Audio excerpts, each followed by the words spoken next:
Mittal house in दिनों रोशनी से सराबोर था, जैसे हर दीवार हर कोना एक नए रिश्ते का स्वागत करने को बेसब्र हो। लेकिन हर चमकती चीज सोना नहीं होती, और इस बार जो रोशनी फैली थी वो एक ऐसे अंधेरे को छुपा रही थी जो मित्तल परिवार की जड़ें तक हिला देने वाला था। बाहर से दिखती सजावट, फूलों की मालाएं, हल्के संगीत की धुनें और घर में चल रही तैयारियां, सब कुछ किसी राजसी विवाह की तैयारी जैसा लग रहा था। पर इन सब के बीच एक साया ऐसा था जो खामोशी से हर मुस्कान के पीछे की पीड़ा को गिन रहा था। राध्या हमेशा की तरह हर जिम्मेदारी को पूरे दिल से निभा रही थी। उसने अपने काम में कभी कोई कसर नहीं छोड़ी थी, चाहे वो मेहमानों के लिए गिफ्ट अरेंज करना हो या पूजा के फूल सजाना। उसका सादगी भरा सौंदर्य और समर्पण देख घर की महिलाएं भी चुपचाप उसकी तारीफ करती थीं, लेकिन सामने से कुछ कहने की हिम्मत किसी में नहीं थी, क्योंकि दादी की आंखें हर वक्त चौकस रहती थीं। तभी वो हुआ जिससे सबकी सांसें एक पल को थम गई। निहारिका भारी जूतों की आवाज के साथ हॉल में दाखिल हुई और आते ही अपनी ऊंची आवाज में चीख पड़ी, ये क्या तमाशा है राध्या? ये फूलों की सजावट देखो, ये मेरे स्तर की डेकोरेशन है। मैं मित्तल हाउस की बहू बनने जा रही हूँ, किसी झोंपड़ी की नहीं। उसके लहजे में घमंड की चुभन थी और शब्दों में ऐसा जहर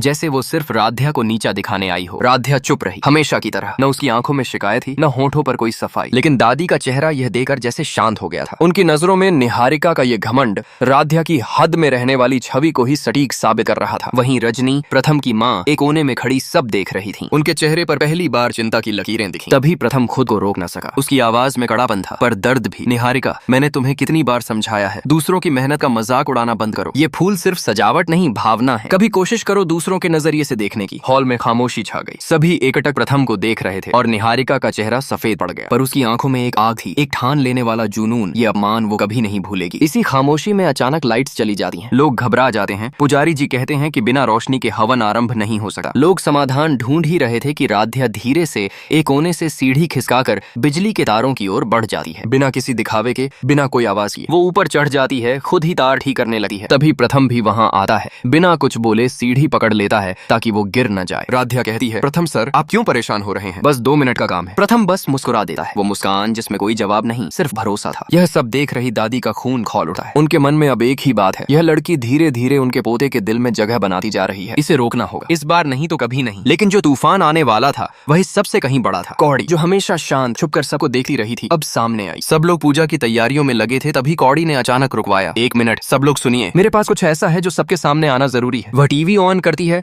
और पेन ड्राइव लगाकर एक वीडियो प्ले करती है। वीडियो में निहारिका और एक पंडित के शिष्य की बातचीत चल रही होती है। उसमें निहारिका कहती है, मुझे इस शादी के लिए कुछ भी करना पड़े मैं करूंगी। कुंडली असली है या नकली मुझे फर्क नहीं पड़ता, मित्तल हाउस की बहू मैं ही बनूंगी। पूरा हॉल जैसे जड़ हो गया। कुछ क्षणों की खामोशी के बाद सबसे पहले प्रथम की बुआ चिल्लाई, अब आप ही बताइए मां जी, जब कुंडली ही नहीं मिलती तो शादी कैसे हो सकती है? ओम जी। प्रथम के पिता का चेहरा गुस्से से लाल हो गया। उन्होंने निहारिका की ओर उंगली उठाई। किसके कहने पर तुमने नकली कुंडली भेजी? क्या सिर्फ इस घर की बहू बनने के लिए तुम इतनी गिर सकती हो? निहारिका कुछ नहीं बोल पाई। उसका चेहरा पीला पड़ चुका था। घमंड, आत्मविश्वास सब गायब हो चुका था। तभी रजनी की नजरें धीरे धीरे मंदिर की ओर मुड़ती हैं, जहां राध्या खड़ी थी, आंखें झुकी हुई, मगर मन में तूफान चल रहा था। रजनी के मन में सवाल उठते हैं, क्या ये सब ईश्वर की ओर से कोई संकेत है? क्या सच्ची बहू वही है जो बिना बोले सब निभा जाए? लेकिन तभी दादी सामने आकर कहती हैं, अब जो हुआ सो हुआ, पर हमें अपनी प्रतिष्ठा बचानी है। अब शादी तो होकर ही रहेगी। ओम जी एकदम कड़क होकर बोले, नहीं, अब यह शादी नहीं होगी। एक झूठ के आधार पर कोई रिश्ता नहीं बन सकता। सभी चुप थे। निहारिका फर्श पर बैठ गई थी रोते हुए, लेकिन वहाँ कोई सहानुभूति नहीं थी। सबका ध्यान उस तरफ था, पर एक छोटी सी बात किसी को नहीं पता थी। उस सुबह मंदिर की सफाई करते हुए पंडित जी ने राध्या की कुंडली देखी थी। कुछ पल तक वह गंभीर रहे, फिर बोले, बेटी तुम्हारी कुंडली में गृह दोष है, विवाह में बाधा आ सकती है, कोई बहुत बड़ा अड़चन है। राध्या अंदर से टूट गई थी। उस दिन के बाद उसने खुद को और ज्यादा अकेला कर लिया, लेकिन उसने किसी से कुछ नहीं कहा, सब दर्द अंदर ही रख लिया। लेकिन जैसे जैसे निहारिका की सच्चाई सामने आई, पूरे मित्तल परिवार की सोच बदलने लगी। लोग जो पहले सिर्फ दिखावे को प्राथमिकता दे रहे थे, अब चरित्र को देखने लगे थे। दादी भी अंदर ही अंदर लड़ रही थी, मगर उनके चेहरे पर भी अब वह कठोरता नहीं बची थी। तभी एक और मोड़ आया। निहारिका, जो अब तक चुप थी, अचानक उठ खड़ी होती है। उसकी आंखों में आंसू थे, पर उसकी आवाज अब डर से नहीं, सच्चाई से भरी